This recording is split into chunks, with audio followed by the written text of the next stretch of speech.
Support comes from Missouri Forest Products Association, committed to sustainable and sound conservation of the state's forests, which support more than 41,000 Missouri jobs, resulting in a $10 billion industry.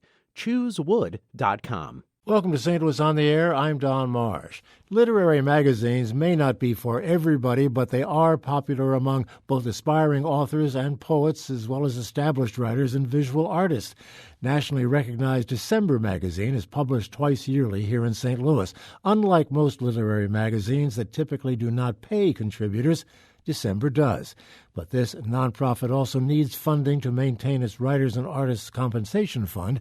Joining me in studio is writer-journalist Gianna Jacobsen, the publisher of December magazine. Nice to see you again, Gianna. Thanks for having me. You're pretty excited about things that are going to be happening in connection with the magazine, aren't you? We are. It's a big year for December. It's the 60th anniversary of our first publication, and we're marking it in a big way. Yeah, we'll talk about that a little bit later. Yeah, give me some sense of the role that literary magazines play in our world.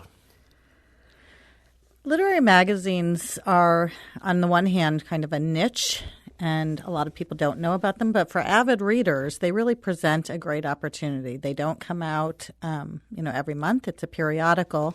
Some come out quarterly, some semi-annually like ours, and some even just annually. But they're like an anthology. Even though they're technically a magazine, they look and feel more like a book, and they have a variety of reading material. So it's really a great opportunity for an avid reader to experiment and sample with a variety of genres, a variety of authors, and kind of get a feel for some new reading material that's out there. It's also a great opportunity for authors, particularly ones who are trying to find their way in that literary world. It's true, and find their voices as well. And we kind of specialize in providing a forum for voices that might not otherwise be heard, for established authors who are experimenting with new concepts, new genres, as well as for emerging and first-time authors who are really trying to find a home and an audience for their work. Certainly they want to be published, but what other motive do they have? Are they hoping that somebody will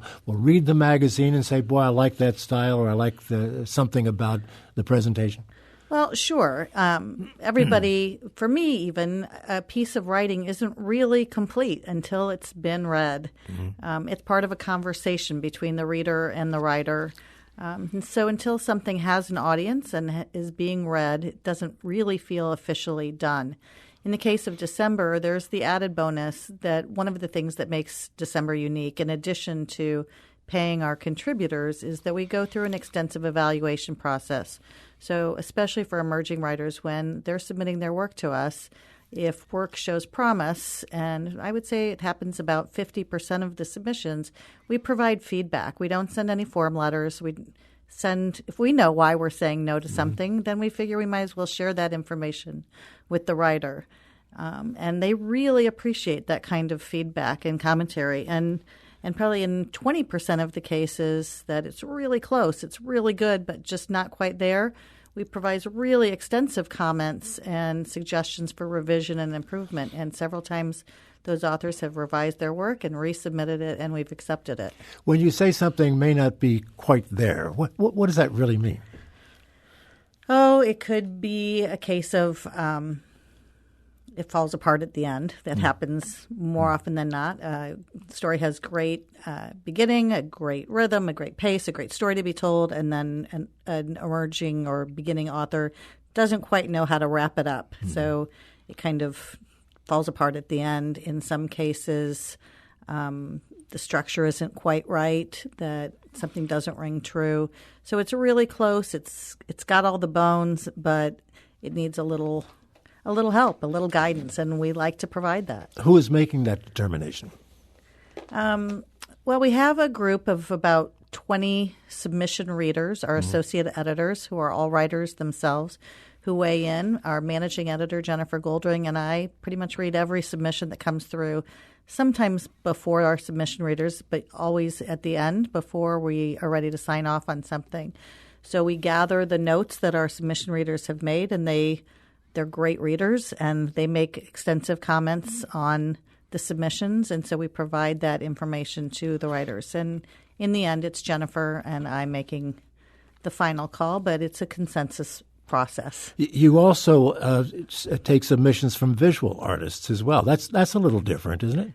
A little bit. There are several literary magazines that publish visual art as well. We have an outstanding art editor, Buzz Spector, a renowned artist and scholar who's on the faculty at Washington University, former dean of the School of Art there, and he reviews all the art submissions, and we're really proud of our art. It all has some kind of connection to language as well. We have an aesthetic for our art that it connects to language and text in some way, and it's just another way to tell a story. Okay.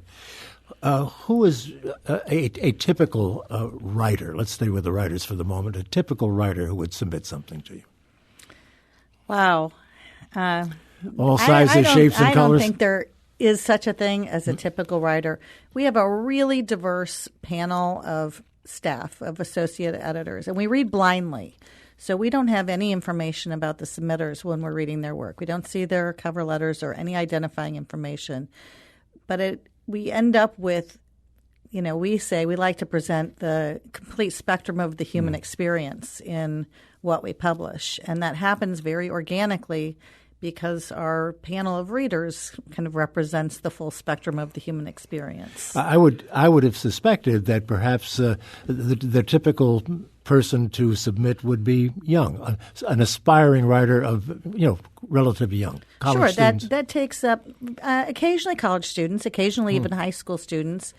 Frequently, because there has been such a boom in MFA programs around the country, they are people who are in the process of or have recently gotten an MFA, but they're also often mature people who have concluded a career in some other venture, who have started writing in their retirement or for other reasons. There are mostly people who have day jobs doing lots of other things, sometimes writing related. They may be professors, English teachers, who are doing writing on the side or at night. So it really runs the spectrum. I was really surprised, and I don't know why I would be surprised, but at the number of awards and commendations that have been paid to people who have submitted to December. Thank you. We're very happy about that. I mean, you cover the full spectrum there. We do, and we really work tirelessly to advocate for our contributors as well. We nominate their work for different prizes, different programs, awards as often as we can. Any award that we hear about or know about that we can recommend one of our authors for, we do. I noticed, I think, if I have the number correct, I don't have them in front of me, but 6 Pulitzer Prizes amongst people who've worked with December? Maybe even a couple more. We have 6 U.S. Poets Laureate who had their earliest poems published in December. That was during the first iteration of December because it was an iconic publication from the 50s to the 70s, and then it died, and we revived it in 2013 and moved it to St. Louis. Also, in the list of authors that I saw, I again say I was surprised because she is so well known, Joyce Carol Oates, among the people who have contributed.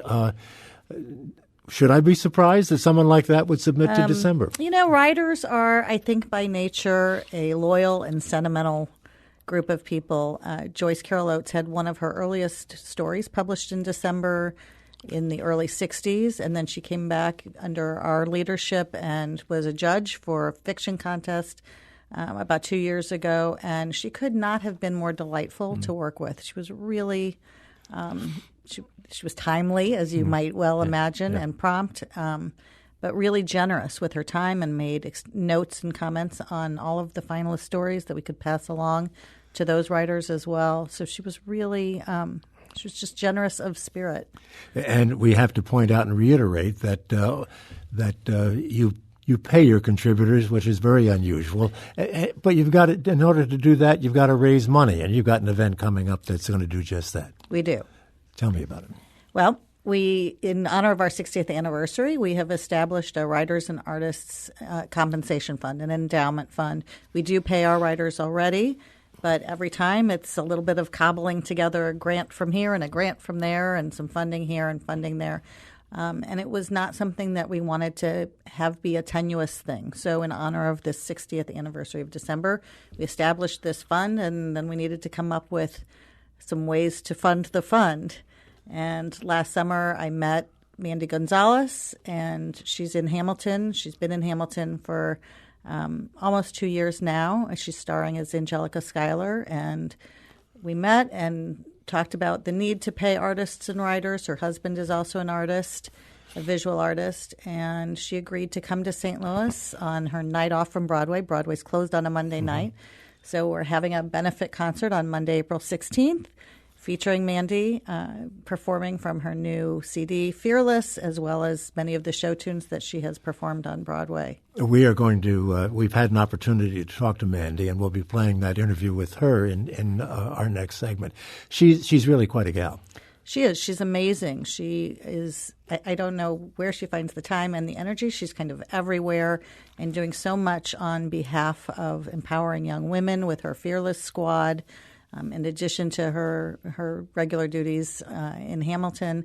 And she's really gone out of her way to be helpful to December and understands the need to pay writers and artists for their work and their time. As I indicated, we'll talk to her. You'll hear from her, I should say, just a couple of minutes. If people want to submit something to December, how do they do it? You can go to our website, decembermag.org, and we use Submittable.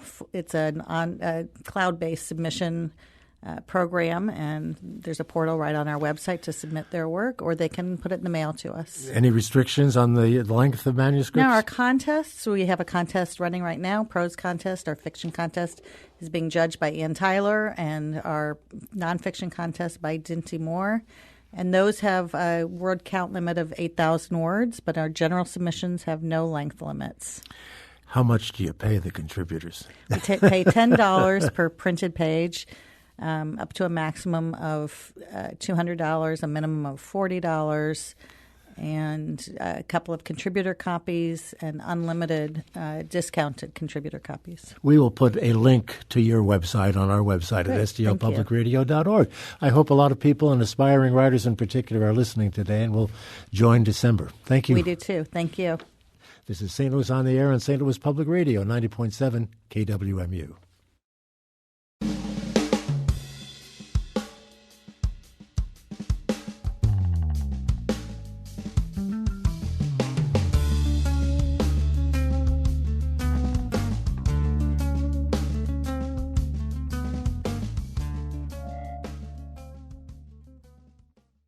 Support comes from Missouri Forest Products Association, committed to sustainable and sound conservation of the state's forests, which support more than 41,000 Missouri jobs, resulting in a $10 billion industry. ChooseWood.com.